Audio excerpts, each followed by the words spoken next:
नमस्कार, मैं कल्पेश चक्रवर्ती एक बार फिर से आप सभी का स्वागत करता हूं मेरे इस YouTube channel a new tricky era of chemistry with Kalpesh sir पर। देखिए, आज हम लोग डिस्कस करेंगे ऊष्माक्षेपी और ऊष्माशोषी अभिक्रियाओं को। जनरली स्टूडेंट ये सोचते हैं कि बहुत आसान टॉपिक है, लेकिन क्वेश्चन अप्रोच बड़ी अच्छी होती है भाई, इसलिए पूरे वीडियो को ध्यान से देखिएगा और एक एक कंसेप्ट को क्लियर कीजिएगा। तो चलें शुरू करते हैं। हमारी सबसे पहली बात इनकी डेफिनेशन के साथ जो जनरली सबको याद होती है कि ऊष्माशोषी अभिक्रियाएं ऐसी अभिक्रियाएं जिसके दौरान ऊष्मा का अवशोषण होता है।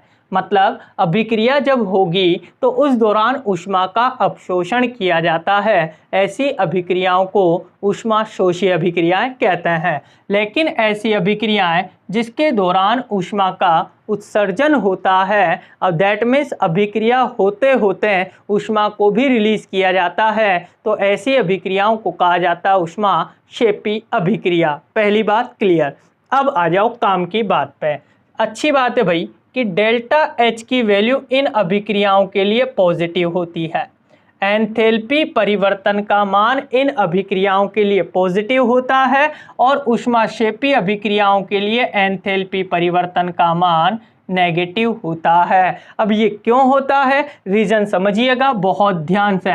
एक ग्राफ प्लॉट करेंगे हम लोग जिसमें एक रिएक्शन चल रही है, जिसमें रिएक्टेंट जो है वो प्रोडक्ट में कन्वर्ट हो गए हैं। ये रिएक्टेंट और ये प्रोडक्ट, यहाँ मैं ले लेता हूँ ऊष्मा, बहुत अच्छे से समझिएगा, ठीक है। और आपको पता है कि रिएक्टेंट जब प्रोडक्ट में कन्वर्ट होते हैं तो एक अत्यधिक अस्थायी अवस्था का निर्माण करते हैं, जिसे ट्रांजिशन स्टेट कहते हैं, संक्रमण अवस्था कहते हैं।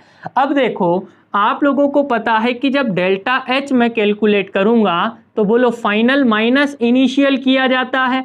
फाइनल बोले तो प्रोडक्ट, इनिशियल बोले तो रिएक्टेंट, क्योंकि अभिक्रिया में यही तो होता है ना कि क्रियाकारक उत्पाद में बदलता है। तो शुरुआत में क्रियाकारक और अंत में आपके पास प्रोडक्ट। तो प्रोडक्ट की एंथैल्पी में से रिएक्टेंट की एंथैल्पी को माइनस करो, डेल्टा एच निकलेगा। अब करो, बोलो रिएक्टेंट की एंथैल्पी ये रही और प्रोडक्ट की एंथैल्पी ये रही। आप लोग नोटिस कीजिएगा, बोलो प्रोडक्ट की एंथैल्पी रिएक्टेंट की एंथैल्पी से ज़्यादा है, पॉजिटिव वैल्यू ज़्यादा है, डैट मीन्स डेल्टा एच की वैल्यू कैसी आएगी भाई, पॉजिटिव आएगी।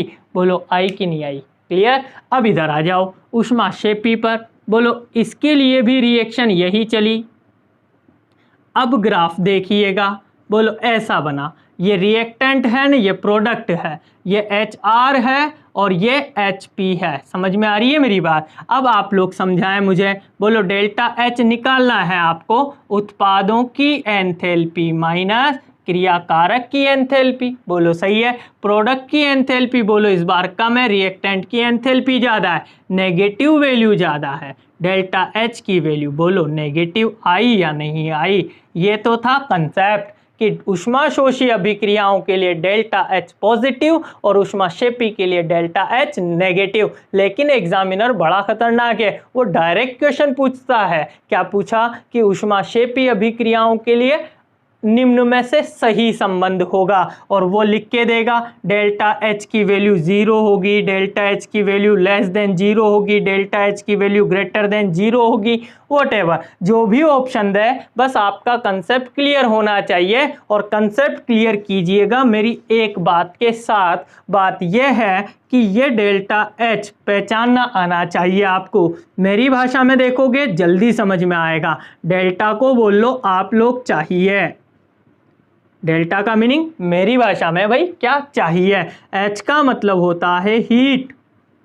हो गई बात। अब किसी से पूछ रहे हो आप लोग चाहिए हीट, उसने कहा दो बातें, या तो हाँ या ना। सपोज कीजिए उसने हाँ बोला, हाँ बोलने का मतलब पॉजिटिव आंसर दिया, ना बोलने का मतलब नेगेटिव आंसर दिया। अब पूछो दोबारा से चाहिए भैया हीट, उसने कहा कि हाँ, हाँ बोलते ही मतलब अभिक्रिया करने के लिए ऊष्मा चाहिए, मतलब अभिक्रिया कौन से प्रकार की, ऊष्माशोषी प्रकार की। क्या बात समझ में आ गई आपको। वहीं दूसरी तरफ चाहिए हीट, उसने कहा कि ना, ना तो फिर त्याग, और त्यागेगा तो अभिक्रिया कौन से प्रकार की, ऊष्माक्षेपी प्रकार की। बोलो क्या मेरा कंसेप्ट समझ में आया आपको।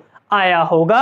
बस ये बात ध्यान रखनी है, आपका कोई क्वेश्चन गलत नहीं होगा। लेकिन अभी काम की बातें और है, ध्यान दीजिएगा। ऊष्माशोषी अभिक्रियाओं को आप कैसे कैसे रिप्रेजेंट कर सकते हैं, तो रिप्रेजेंट करने का तरीका देखिएगा भाई। सबसे पहला तरीका बहुत ध्यान से देखना, ए कोई क्रियाकारक है, बी भी कोई क्रियाकारक है, इन्होंने x कैलोरी ऊष्मा का अवशोषण किया और प्रोडक्ट में बदल गया। ये मेरा पहला तरीका है ऊष्माशोषी को रिप्रेजेंट करने का।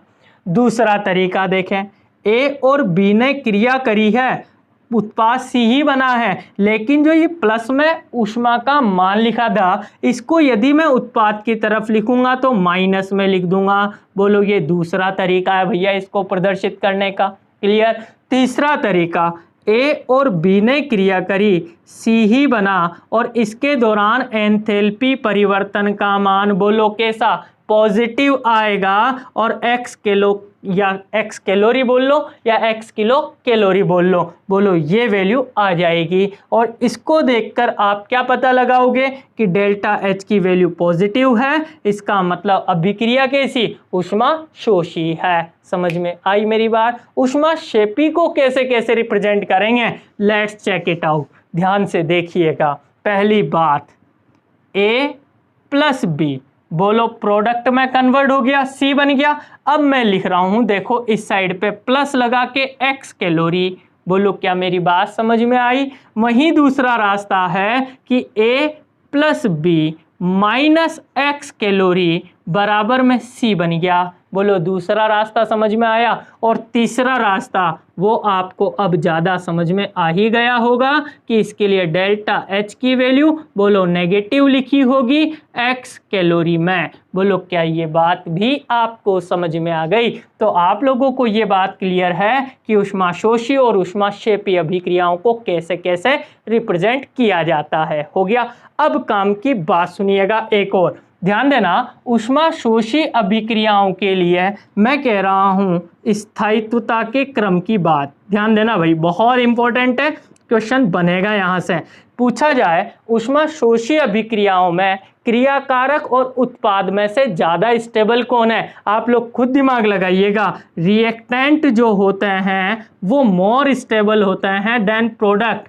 किसमें, एंडोथर्मिक रिएक्शन में। वाई सो, रीजन आपके सामने है। कोई भी रिएक्शन तभी होगी जब ऊष्मा का अवशोषण किया जाएगा, उसे ही तो कहते हो ना ऊष्माशोषी। तो अब अभिक्रिया होने के लिए ऊष्मा की रिक्वायरमेंट है, दैट मीन्स क्रिया कारकों को तोड़ने के लिए आपको ज़्यादा से ज़्यादा ऊर्जा चाहिए। जब क्रिया कारक को तोड़ने के लिए ज़्यादा ऊर्जा चाहिए तो बताओ क्रिया कारकों की स्टेबिलिटी ज़्यादा हुई कि नहीं हुई, समझ में आई मेरी बात। वहीं यदि आपसे कोई पूछे कि ऊष्माक्षेपी अभिक्रियाओं के लिए स्थायित्वता की बात करो आप लोग, तो भाई ध्यान देना, रिएक्टेंट जो होते हैं वो लेस रिएक्टिव होते हैं, लेस स्टेबल होते हैं देन प्रोडक्ट। रीजन दूसरा भी है भाई, आप लोग देखें, जिसकी ऊर्जा कम होती है बोलो वो ज़्यादा स्थायी होता है। रिएक्टेंट की ऊर्जा ज़्यादा है, उत्पाद की ऊर्जा कम है, तो ज़्यादा स्थायी प्रोडक्ट होगा। यहाँ देख लो, रिएक्टेंट की ऊर्जा कम है,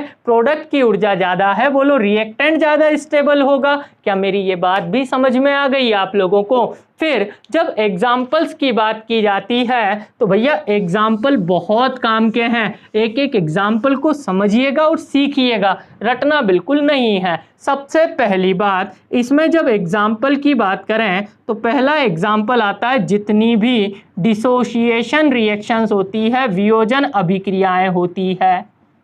क्लियर। जैसे कैल्शियम कार्बोनेट को तोड़ने वाली अभिक्रिया जानते हैं, कैल्शियम ऑक्साइड प्लस CO2 बन जाती है। बोलो यहाँ ऊष्मा दी जाती है, तो जितनी भी वियोजन अभिक्रियाएं हैं बोलो वो सारी की सारी ऊष्मा शोषी होती है। वहीं दूसरी बात, गलन की जो ऊष्मा होती है, गलन की जो एंथैल्पी होती है, किसी भी चीज़ को गलाने के लिए भी हमेशा ऊष्मा शोषी अभिक्रिया ही काम आती है। वहीं दूसरी तरफ वाष्पीकरण, जान रहे हो, वेपराइजेशन, वाष्पीकरण के लिए भी हमेशा ऊष्मा की आवश्यकता होती है। वहीं एक और उदाहरण जिसे आप लोग कहते हो सब्लिमेशन, ऊर्ध्वपातन, बोलो समझ में आ रही है। ऊर्ध्वपातन के लिए भी हमेशा ऊष्मा का अवशोषण ही किया जाता है। क्लियर। और एक बहुत अच्छी बात बता रहा हूं, फोटोसिंथेसिस, प्रकाश संश्लेषण। बोलो क्या ये बात समझ में आई आपको। तो ये जितने भी एग्जाम्पल मैंने आप लोगों के लिए लिखे हैं ये सारे के सारे ऊष्मा शोषी को ही रिप्रेजेंट करते हैं। वहीं ऊष्मा क्षेपी अभिक्रियाओं पर जब आप लोग पहुंचोगे तो एग्जाम्पल बड़े अच्छे हैं। सबसे पहला एग्जाम्पल देखिएगा, जैसे दहन। याद आया, दहन हमेशा ऊष्मा क्षेपी ही होता है। समझ लेना, दहन जो होता है वो हमेशा ऊष्मा क्षेपी ही होता है, कंबशन जिसे कहते हैं। वहीं दूसरी बात, न्यूट्रलाइजेशन, उदासीनीकरण। बोलो ये भी हमेशा ऊष्मा क्षेपी ही होता है। तो दो अभिक्रियाएं ये, और तीसरा फोटोसिंथेसिस का उल्टा बोले तो श्वसन, रेस्पायरेशन, ये भी हमेशा ऊष्मा क्षेपी ही होता है। उम्मीद करता हूं आप लोगों के ऊष्मा क्षेपी ऊष्मा शोषी के डाउट्स क्लियर हो गए होंगे। यदि हो गए हों तो प्लीज़ लाइक बटन दबाइएगा, और जो भी लोग इस चैनल पर नए हैं वो इस चैनल को सब्सक्राइब करें ताकि और ज़्यादा से ज़्यादा वीडियोस आपको मिलती रहे। बाकी आज के लिए बहुत बहुत धन्यवाद आप सभी का।